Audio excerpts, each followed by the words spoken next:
The broadcast is now starting. All attendees are in listen-only mode. Welcome, everyone. I'm Wilma Hodges, Director of Training and eLearning Initiatives at Longsight, and I'll be moderating today's webinar. This is our third session in the Sakai Showcase webinar series. Longsight is hosting a variety of webinars throughout the year on topics such as best practices and innovative uses of Sakai, e-portfolios, and other topics of interest to the Sakai community. Webinar descriptions and session dates will be announced on the Sakai listservs, so please keep an eye out for future sessions. Today's session is Designing MOOCs Using Lesson Builder in Sakai.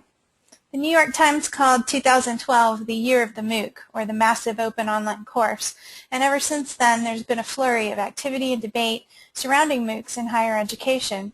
Today, Dr. Reba-Anna Lee will share with us some of her insights and experience in designing MOOCs at Marist College. Before we get started, I just have a few housekeeping details to go over and a quick announcement. Our presentation today is being recorded, and you will receive a link to the session after the event. You can also view our previous sessions on our YouTube channel, and the address for that is www.youtube.com/Sakai CLE. Please post your questions in the question area during the session. Our speaker will address your questions either during the presentation, if appropriate, or at the end of the session when we have some time for Q&A. If you have any follow-up questions, or if you'd like to volunteer to participate as a presenter for future sessions, please contact me at wilma@longsight.com. I'd also like to take this opportunity to announce an upcoming Sakai Pedagogy and Technology Conference. This is a regional Sakai conference which will be held this summer in July at Kentucky Christian University. The conference focuses on pedagogical uses of Sakai for teaching, learning, and collaboration.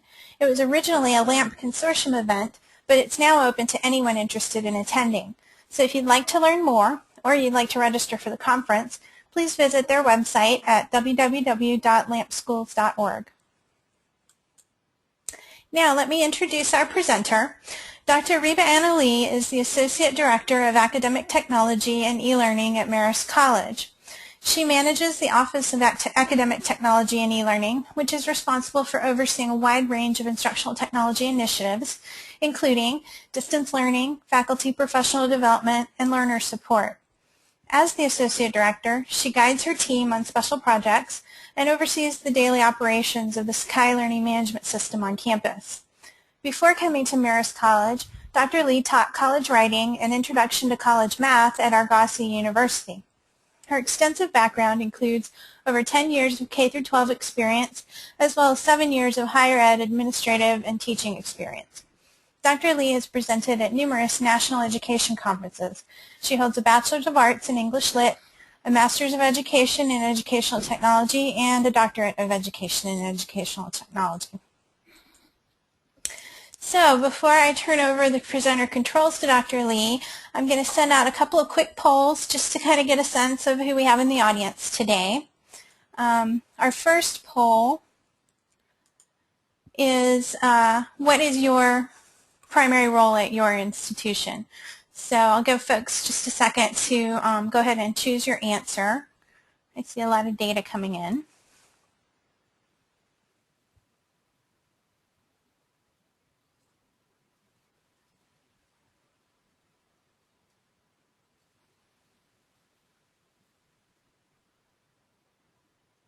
Okay. Go ahead and make your selection if you haven't yet. And let me go ahead and share the results with you. It looks like the majority of our folks here today are from the information technology area. We also have a sizable group of instructional designers, a goodly number of faculty, and also, a goodly number of academic administrators. So that's a nice combination of folks. I think you'll find Reba-Ann's presentation to be very interesting for all of those groups. Now let me launch our second poll. And this one is, are you offering MOOCs at your institution? I know there's been a lot of activity in this space in higher ed. A lot of colleges and universities are interested in MOOCs. Some are offering MOOCs. Some are just sort of in the planning stages or the deliberation stage. So if you could take a moment to just pick one of those and let us know where you are in the MOOC continuum.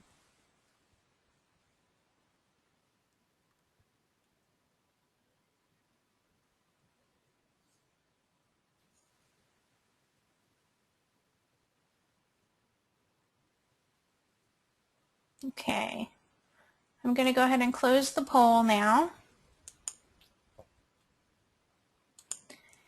And here we go. It looks like most people are not currently doing MOOCs, but just under that percent, 39% are thinking about it. So it's definitely a topic that's hot on everybody's minds these days. And then we do have 17% who are actually offering MOOCs right now, so that's great to know. And hopefully when we get to the question and answer portion, some of you folks who are already offering MOOCs can maybe bring up some different topics that maybe, or questions that maybe came up for you as you were beginning to offer MOOCs at your institution. Okay, so let me go ahead and turn the presentation controls over to our presenter. Give me 1 second to do that.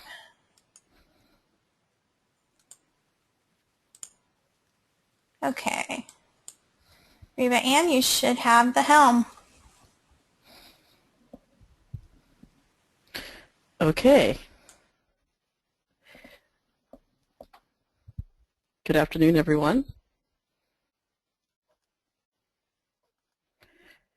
So today I have quite a bit of information to share with everyone about our experience here with MOOCs, what we've done well, what we need to improve upon, and also hopefully can answer some questions that you may have at your particular institution at this time for all levels. If you're just thinking about it, if you're already doing it, or you've decided not to, all levels will hopefully be touched on during this presentation.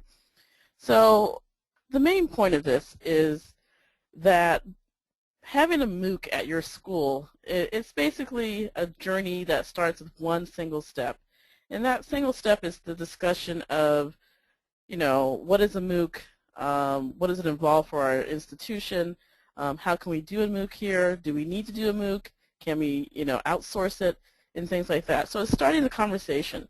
So I like to think of it as sort of a climbing our own little Mount Everest here that we did here at Marist, but also for you in terms of your journey. So the first part is if you're in the same position that I was in, an administrator came to you and said, oh, what's this MOOC thing? We should try doing this. So, and usually what happens then is the question becomes either you don't know what it is, or you know what it is and you're like, I'm not sure if we want to do that yet. So basically, what is a MOOC? It can be many things. It literally means massive open online course. Most of you probably know that already. But basically, it means that it's a course that's open to many people. You may not have a lot of prerequisites. It's an opportunity to have people learn about a topic that normally they would not have access to. And it's really kind of a way to open the world up to a lot of people in terms of the world of knowledge. Now, what this means is that we're looking at a bunch of new ideas or new learning models for learning here that we may not have thought about before. So basically, this means for your institution is that you may not want to do a MOOC, and that that might be okay, because a MOOC is kind of a new way of looking at things that we've been doing before.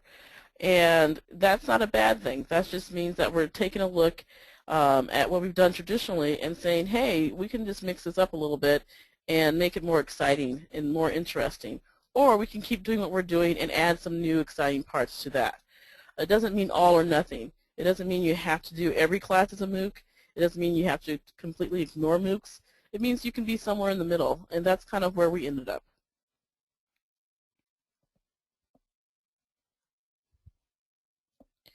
So once you get over the shock that your administrator or your faculty or whoever's brought the idea to you wants to do a MOOC at your school, it's time for a reality check. And basically this means that you're saying to yourself, what? We're not Coursera? We can't do those exciting demonstrations that they do? And so for the most part, the answer to that is no. We just don't have the production value. We don't have as much money as Coursera has at this time, and that's okay. So what do we have? We have some technology that's already in our hands, and for us that was Sakai's lesson builder. And we also had a few other things in place. We had a quality faculty, and we had quality courses, and that's a strong foundation to have. And by quality, I mean there's courses that we are internationally known for. There's faculty who have gotten international accolades for different courses that they've taught. But basically it means that you have a good group of people to start with. One of the things that I like to tell the faculty that's involved with the MOOC is that we're not trying to make them actors. We're not trying to make them something that they're not. You know, they are the subject matter experts, and how we express that information is going to be different for each instructor. Now, this also includes the fact that and to be quite honest, if you have a subpar faculty or a subpar course, a MOOC is only going to magnify that. It's not going to make it go away. So it's important to really start out with a good core group of faculty or a good volunteer, someone who's willing to do different things. And I'll talk a little bit more about that in a little bit. But that foundation is important. So you may want to start with a class that's well known, that many students have enjoyed, you've gotten a lot of positive feedback about, and the same for faculty. It could be the other way around. Instead of looking at the course, you could look at faculty that have done great face-to-face or online, and you think it's time for them to, you know, go to the next level, and you can always ask them to volunteer. And most likely, if they're adventurous, they'll take you up on that. And the third part of this for us was having a solid technical foundation. And for us, we have a great support team that supports us on the back end of Sakai. And before we started our adventure into MOOCs, they did a lot of what's called load testing. And what they did with that is kind of tested out Sakai to see how it would run with a large number of people in it. And our number was 10,000 people, because we really think that one, we're going to be offering many different MOOCs at one time. So it's not going to be one MOOC at a time. It may be 4 or 5. And secondly, we thought maybe we have one class that would just be over the top and have 10,000, because we're very optimistic. And so this team did this load testing for us. And we were able to find tools that really worked as designed for large groups of people. And we found other tools that, you know, didn't really work out that well with more than 100 people in it. And so that helped us define, you know, what tools could we use in addition to Lesson Builder. For example, the roster tool. That particular tool does not load well if you have a large amount of people in it. It takes a very long time for it to load. So we decided not to include that in our course design for our MOOCs because of that issue. Also, there were other things that we couldn't avoid in this testing. For example, tests and quizzes will load a little bit slower if there's, you know, for example, 100 people taking a test all at the same time. And that's just something that we need to be aware of. And so we let our instructor know about that, and we moved along.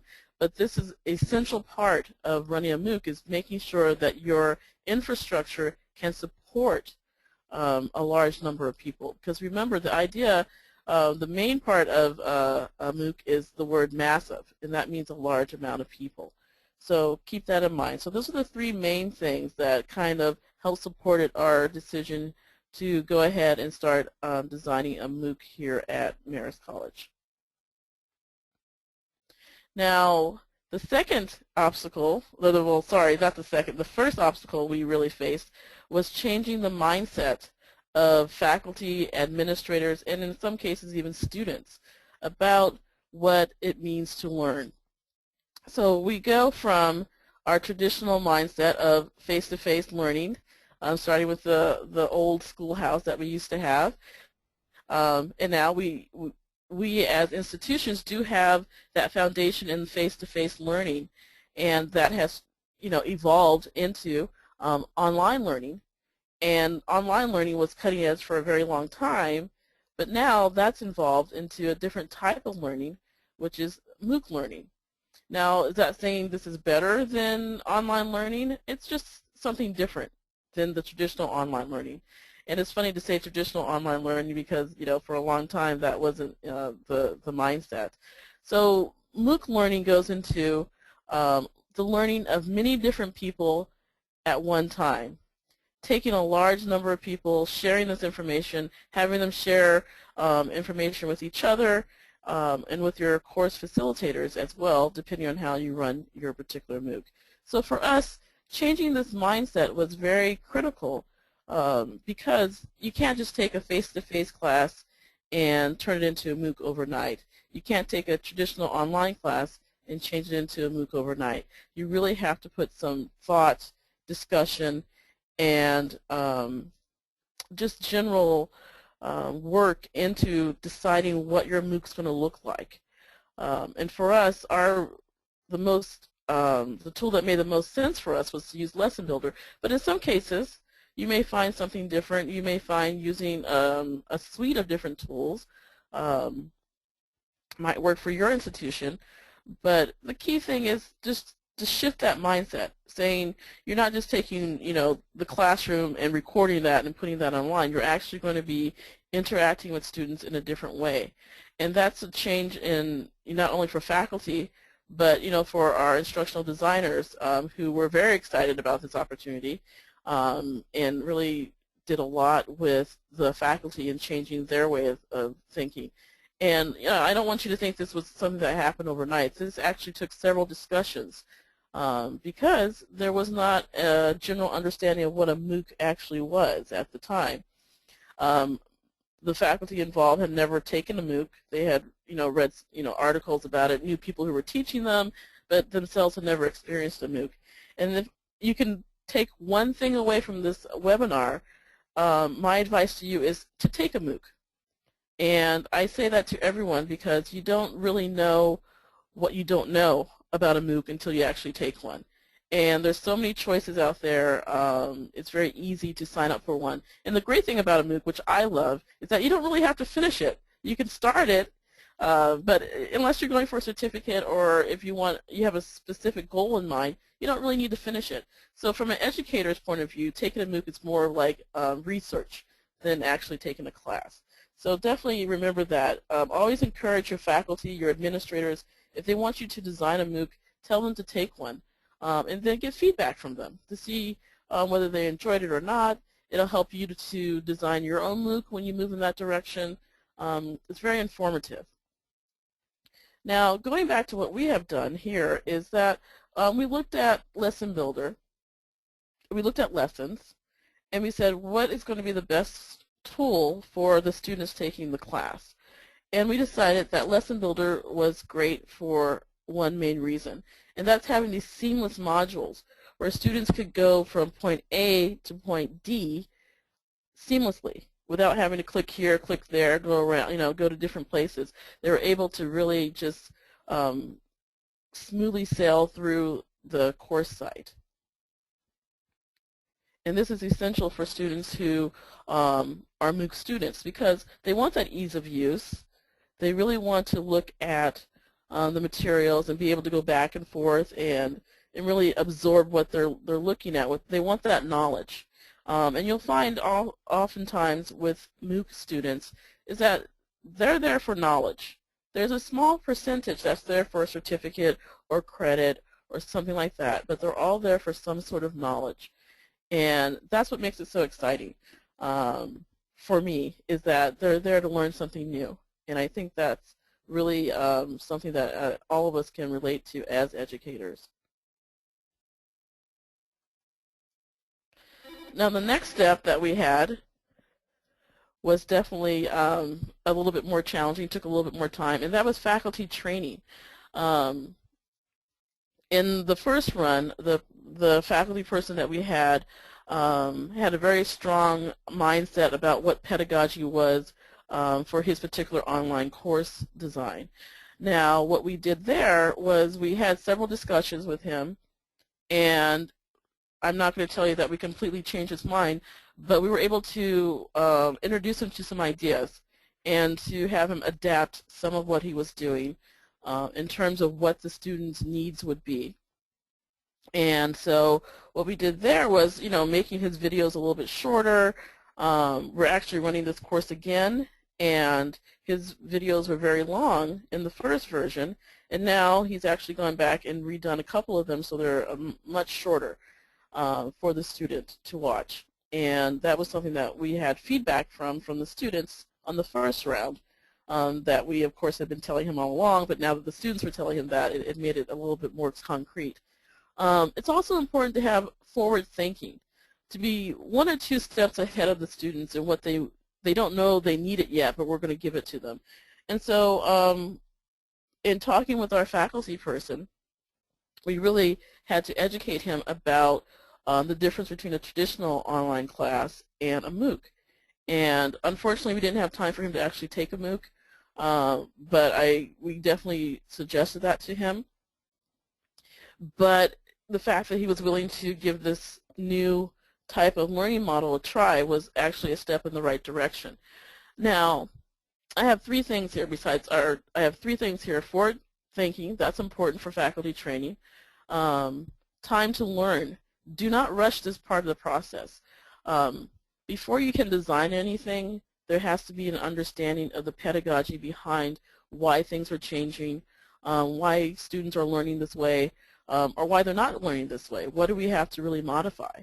And once again, it's not an all or nothing. It's more of taking what we're doing, modifying it with some new ideas, and taking it from there. You're always in a learning process with a MOOC. It's never quite done. For those of you who have taught online, you probably kind of know that continuous improvement is always going to be changing. In every single group of students you get, it's always going to be different. The only difference with a MOOC is that that number of students is much larger than you would normally have. So the key thing here was for faculty to be open to change and an adaptation. And as we run our second round of this course and we start some new MOOCs with a different group of faculty, this was very important to really emphasize with them, is that as they adapt and change, their mindset changes a bit. And they say, oh, that makes sense. I can try that in my traditional online class too. When what we find is that faculty who come to training about MOOCs will many times adapt what we're telling them about MOOCs and how to design those into their traditional online courses, or even into their face-to-face classes, or even in their blended classes, depending on what they're teaching, as much as possible, because it makes sense. There's certain things about a MOOC that you can adapt into other types of learning modules, or learning models, which is very exciting. Are there any questions so far? I haven't seen any questions come in yet, right. So please be sure to type those in as they occur to you. All right, so now I'm going to take you through our actual MOOC that we ran. I'm going to show you some of the lesson builder pages and how we set the site up. What I have here on this page are some screenshots, but I'm actually going to show you the live site. If you give me 1 second to switch over. I'll give you a sec. Sometimes it takes a second or 2 for it to render. So it's very simplistic. We did not try to reinvent the wheel with our design of this particular MOOC, and it was our first one. Now, we have some information about the course here, and then everything you see on the left-hand side over here, these are all lesson builder And what we did is we took each module or each section of the course and made it into a page. And we did have a couple of supporting tools that I'll get to in just a second. But you can see here, this particular MOOC, it was not required that you complete it for a certificate. However, if you wanted to and had passed all of the quizzes within the course, you could request that a certificate be printed and sent to you for a small fee. And I would honestly say about 10% of the people who took the class opted for this. And we had about almost 1,200 people take this course the first time around. And Sakai performed beautifully. We had some great feedback from students, and our instructor was very happy as well. Now, the tools that we've decided to add on to this design was announcements, forums, messages was used before the first course, the first day of class, before it opened. We sent out some messages, or we sent out a message, and then also for hiding, for getting information out at the very end of the course. For those of you who are familiar with Lesson Builder, what we decided to use in tandem with Lesson Builder is the page order helper. Now, I can't stress enough how important that was to use in tandem, because it allows you to, if you're not familiar with the page order helper, it basically allows you to hide tools from the student view. All the tools here that hopefully you can see that are in italics are hidden from students. Kind of like what it looks like in resources, where it's grayed out and it's in italics. It's kind of the same effect. And that was important because we were then able to use those tools within the Lesson Builder, but not confuse the students by having them available at the same time in the Lesson Builder and on the left-hand side tool list. What we found there was that, once again, it adds to the seamlessness of the actual flow of the course. And you can see here, like I said, we used messages once or twice throughout the course. We had an announcement that went out. There was some, I want to call them a teaching assistant that was monitoring the forums, which I'll show you in just one second. And they were able to post announcements to answer people's questions that they were getting in on a global level. So announcements tool was also used. Next, we use forums. Now, we use them in a very specific way. This particular course, for each module that you see here, there was a forum question, a specific forum question that students could answer or not answer, but it was something that was part of the course. Now, we also had some general areas for the students. We had the student lounge where they could make their own topics. You can see here that they made a Facebook page.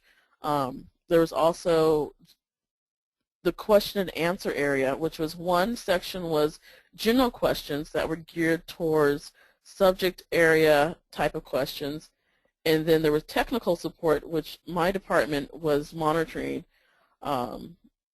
once a day to see if there were technical issues that were going on. And then we were able to update our FAQs, which I'll get to in just a second. But that's not necessary. That was something that we chose to do because of the nature of our course, because we had a lot of videos and technology involved in this particular course, because it is a technology course. It is an Introduction to Enterprise Computing course. And so those two areas were very active. And in the student lounge, we had some, I took away some of the other topics that we had here, but we had quite a few. And then there is a welcome. And once again, these are all, as I scroll down, you'll see there's different topics that were covered for each module, basically. And this is at the student's choice if they wanted to participate in those. Now, as we look at these, those of you who are familiar with Lesson Builder, the syllabus, for example, is very simplistic the way that it's set up. It's set up like a regular syllabus, tells you when you're going to have a quiz. Then we had information about the instructor. And then we had our welcome page. We had a very short welcome. And what we did that was a little bit different is we had a student design this widget, and it's actually sort of a commercial for Marist, where if you click on any one of these, it'll take you to an informational page about each one of these programs. And as you can see, it's dynamic in nature. And that was something very cool that we were able to do. We also set up these links on the right-hand side. We used up some of the space over here. And what we did here is just link to, we had a study group that they could join. There was more that they can learn about from different groups here. And there was a job board as well. So we use this space for different things. You can decide how you want to design your particular MOOC, but this is very, it's very simple, but at the same time it's very easy for the student to walk through and be able to move from one section to the next. So we have the introduction, and then we have a reading to do, and then we have a presentation, and here we have a forum discussion. This is actually a link to a video, which I'm not going to click right now, and so forth. So is this the most exciting class ever? Well, no, but it's something that as a student who is new to online education, or someone who has not taken a class online in a very long time, it's very exciting. And also, if you're very excited about the topic, it's very wonderful to partake in. Now, as you go through the modules, the last one is the FAQs. Now, the FAQs are not dynamic, but we did change them almost on a weekly basis for this course. This was a 15-week course that we ran, and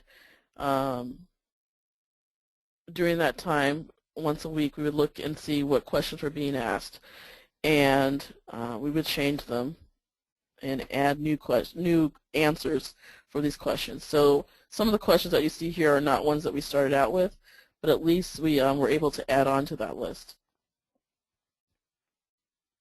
I would highly recommend some sort of FAQs for your MOOC, as it will help to cut down on any support. If you have a help desk, this will help them immensely so that people aren't calling in.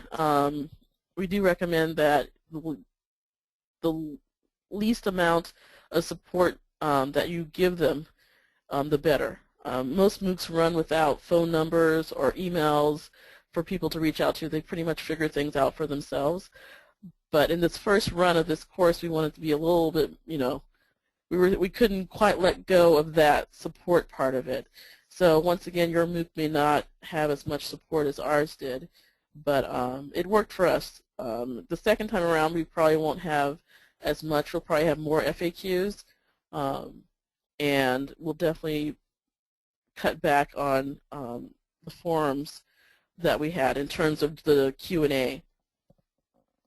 Now, one of the other tools that we made visible to students was the gradebook. The reason being is that in order to get a certificate, you needed to get 70% or higher. So this way they could check their quiz grades to make sure that they were 70% or higher before they requested their certificate, and we wouldn't have to go back and check all their grades for them.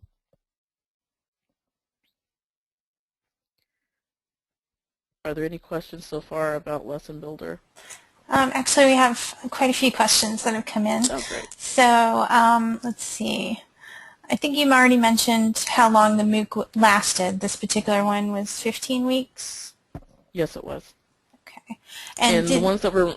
Go ahead. This one was 15 weeks. We're running now on one for our fashion program that's 12 weeks. And we also have what we're calling mini MOOCs that start in a couple of weeks, which are 4 weeks long. Did you award anything at the end? Yes, if you want, at the very end here where it says get your certificate, if you wanted a certificate, what you could do is if you pass all of the quizzes with 70% or higher, you could request a certificate, which is, there's a picture of it down here, which would verify that you completed this course with a passing grade. Otherwise, there was not just a blanket certificate given out, no. How did you address textbooks? I'm sorry? Textbooks, how did you work with that? We did not have a textbook. We recommended a textbook, but let me go back here. I believe we, I can't remember what page it's on, but we did recommend a textbook, but the instructor had all the materials available as reading. These articles that you see here were available to students. And we had various articles that were available to them. So they could either follow along with a textbook or they could get the same information from the articles that were presented by the professor. So once again, that was up to the student to make that decision. And of the 1,200 that registered, how many actually completed the course? About 500. Okay. And out of that 500, about, I think, 75 asked for certificates. And how did you enroll the students? Were you able to allow them to self-enroll? Yes, we used something, a program called LifeRay. And what LifeRay did, or does for us, it talks to Sakai. So basically you can enroll the student and they register for the specific course. And then when they register for it, that feeds into the roster in Sakai. If you have more questions about, if you have more questions about LifeRay, you can ask them offline and I can send them to our LifeRay person. Okay. The page order helper, we had a question about that. Someone wanted to know if it's a standard feature because they hadn't seen it. Yes. You have to add it through the Sites tool if you have admin access. And it's just called Page Order Helper. And basically what it does, it gives you the ability, here I'll show it to you. It gives you a list of tools that are available in that particular site. And then there's 3 choices. You can edit that page, which means you can change the title. You can hide it from normal users, meaning students, or you can lock it down so that they can see it, but they can't click on it. It won't do anything when they click on it. Or you can delete it. So, or remove it, remove it from the page. So what we did here is we just chose to hide, and anything that's this little gray light bulb is hidden. So for us, we added it by site. It is available.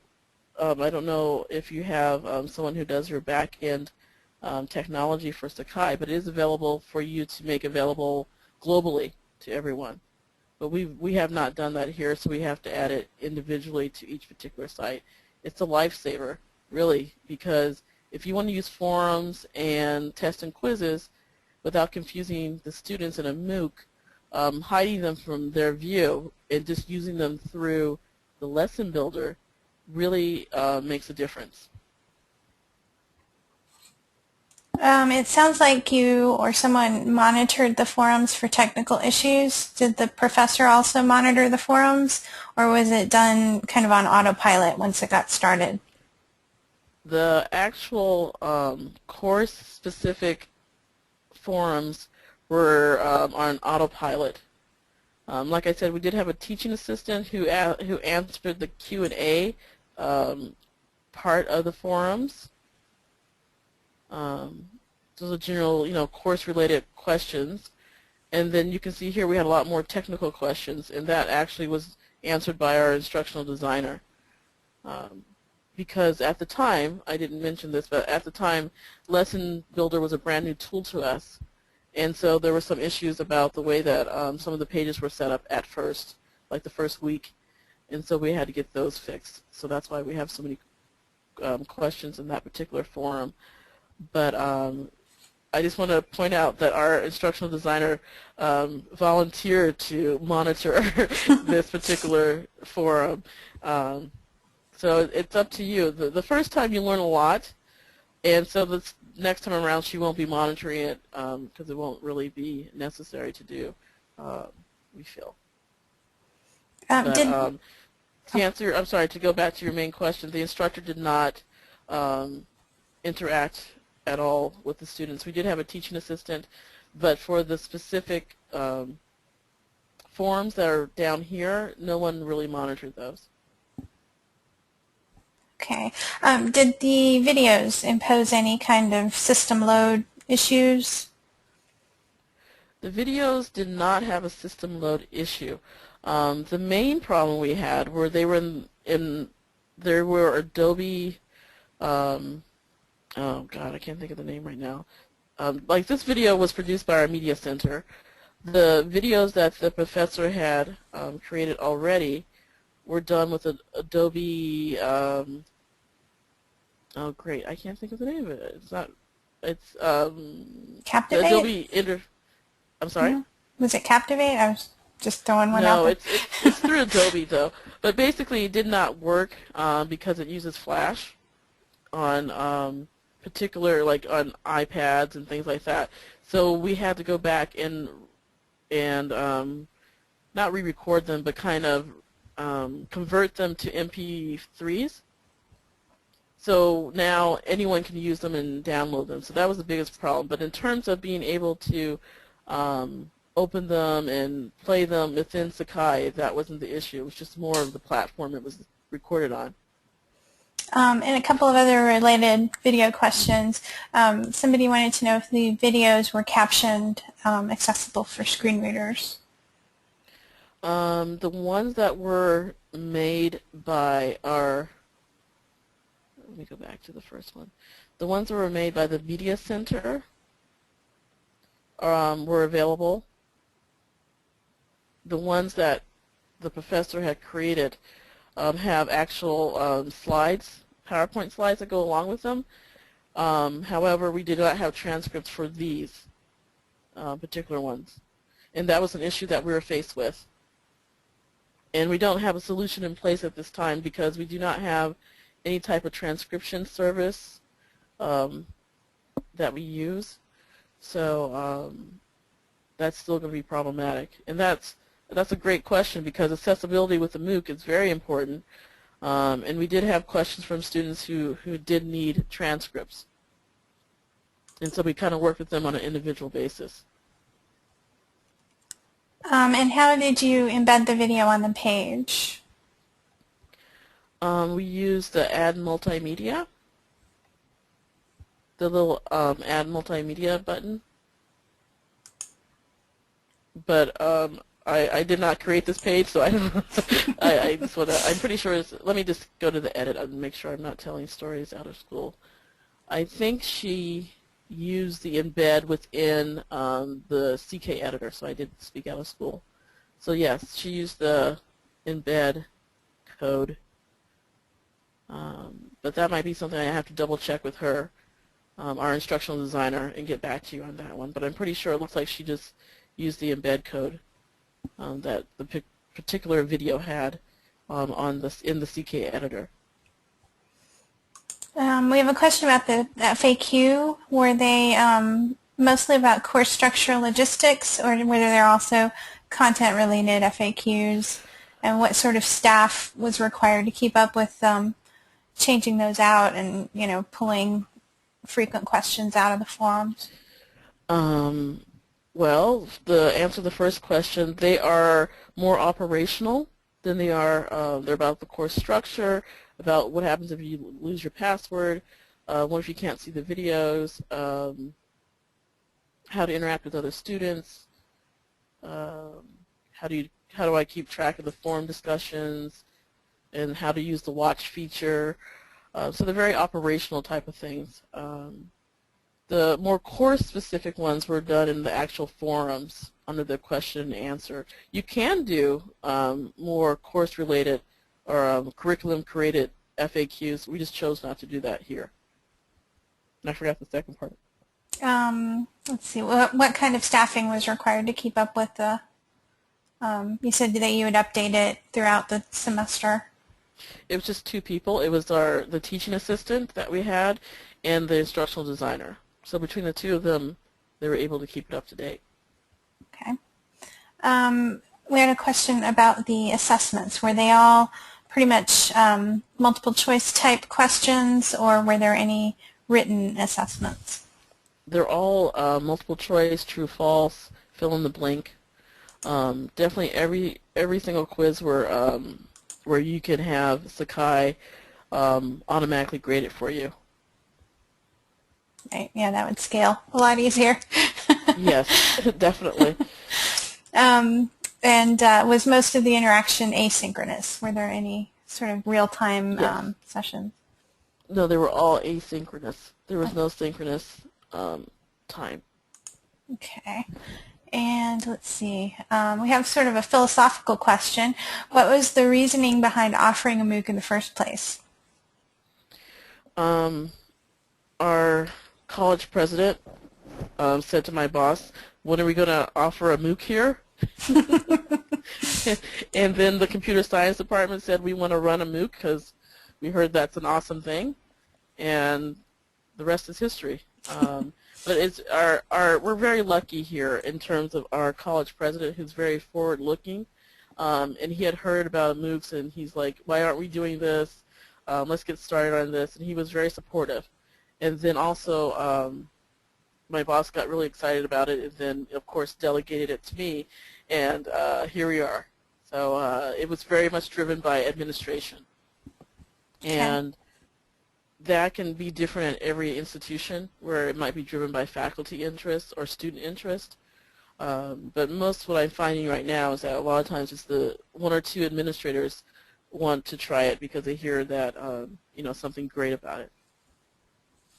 I think it's a great move on our part. I think we should do keep it as a model, but I don't think we're going to go completely to teaching every single course as a MOOC ever, or any institution is going to do that really. But it's a great model and a great choice for the student to have in terms of deciding how they're going to take their courses.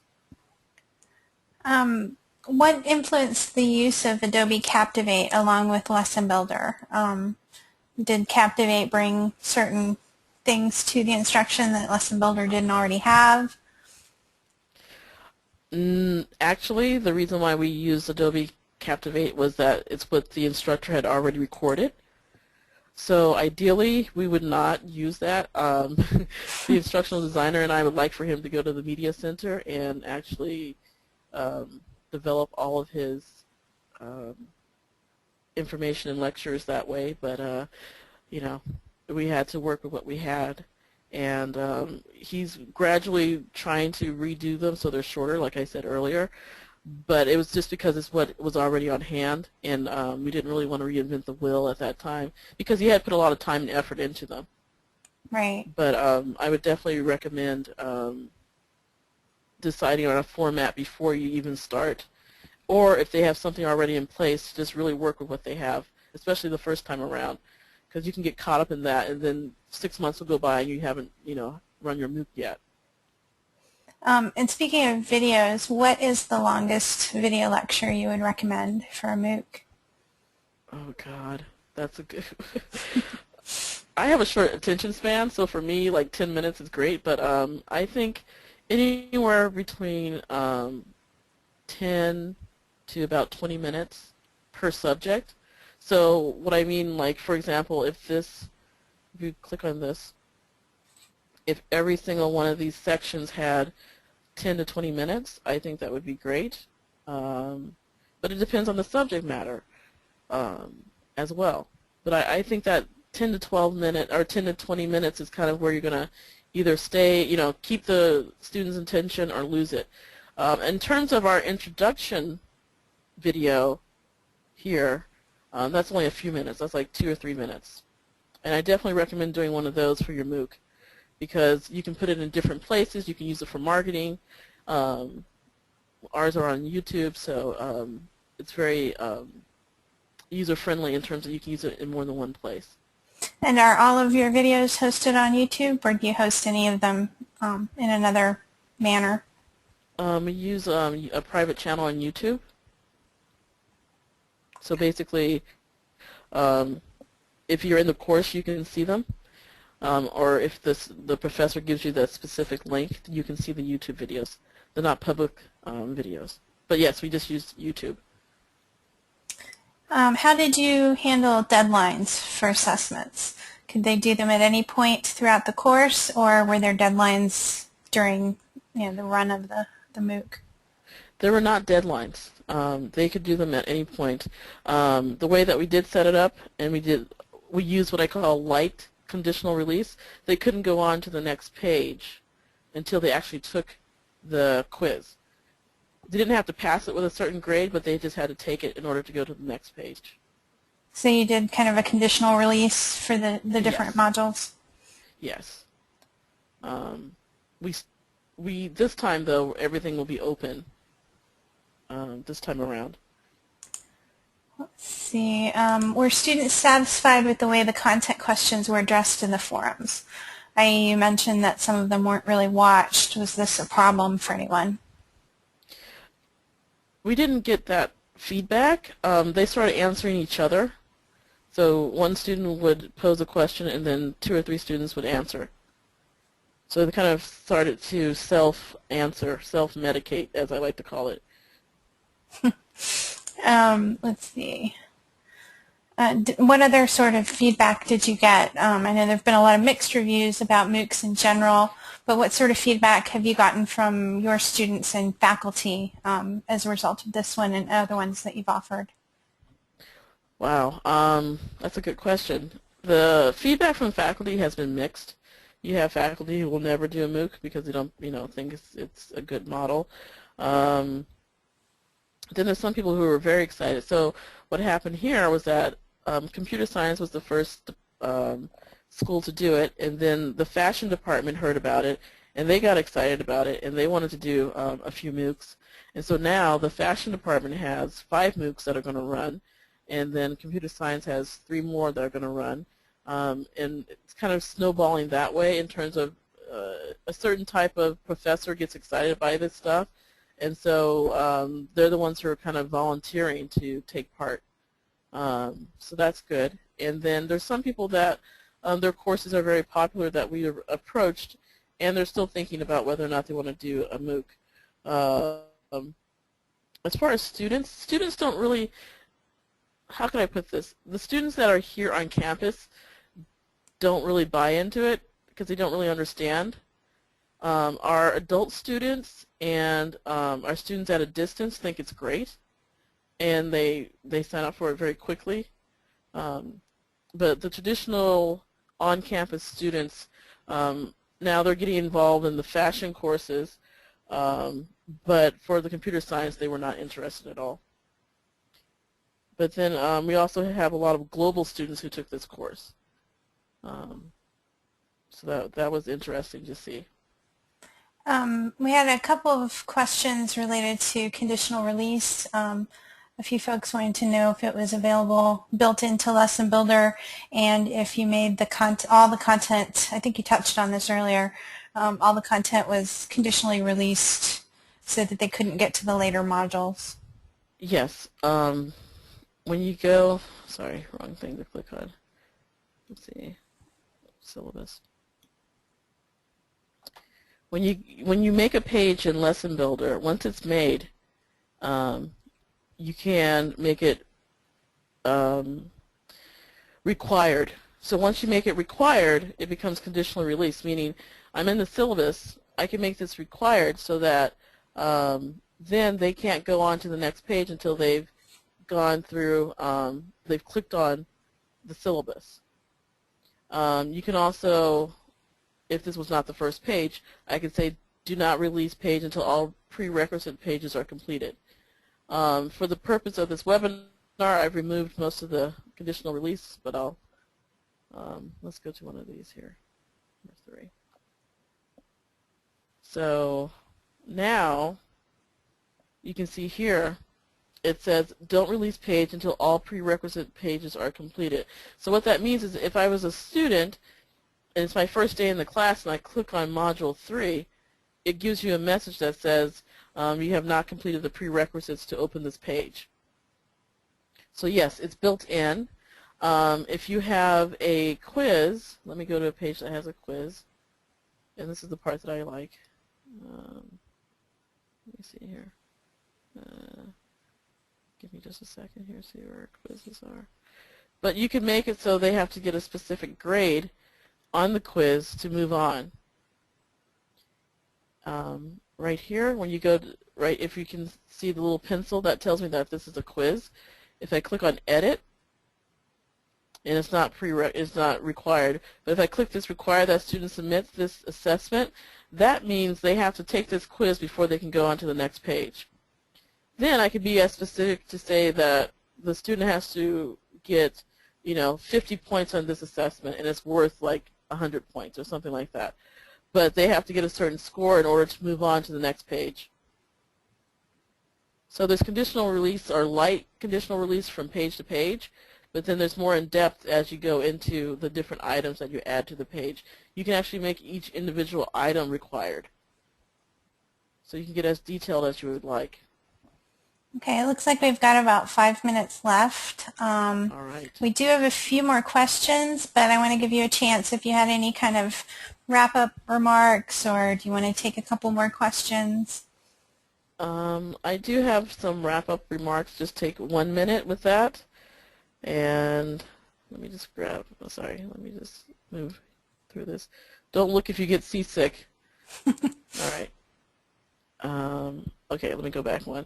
So one big thing that I would like to mention is that in order to, once your MOOC is running, it's not the end of the world. You have to keep it going. You have to maintain it and keep the momentum. One key thing is marketing, and always make a better product. Always make your MOOC better. Always try to get faculty who are innovative. Keep them trained in terms of what's going on in the MOOC world. And the best way to do that, once again, is to have them take a MOOC, maybe once a year or once a semester or something, whatever their time allows. And also, whatever goals you agree on when you decide to run your MOOC, keep those in mind. For example, if you want a MOOC that's going to give credit to people, keep that in mind when you're redesigning it or modifying it. Or if you just want a MOOC that just gets a bunch of people, that's when the marketing comes into place. If you just want to do a numbers game, then marketing is very important. But none of this stops once the MOOC starts running. That's the key part to remember. And then lastly, I have my contact information if anyone wants to contact me. But then I can take a couple more questions. Okay. One question is this particular site that you're showing here, would that be available for someone who might want to access it as an example of what can be built in Sakai? Actually, no. It's not available, but you can take one of our MOOCs. Register for the MOOC. It's, if you go to mooc.marist.edu, I didn't put that on here, you can sign up for either our fashion MOOCs that are running right now. This computer science one will not run again until April. April 15th is when it starts. Okay. And how long is the MOOC site usually available for students post-completion? I mean, is it a hard cutoff, or do they have a few weeks at the end to finish up? We gave them an extra month. Okay, great. So an extra 4 weeks. Okay, well, it looks like we are right at 4 o'clock, so I want to be respectful of everyone's time. Thank you all very much for joining us today, and thank you, Reba-Ann, for a wonderful presentation. It was very informative.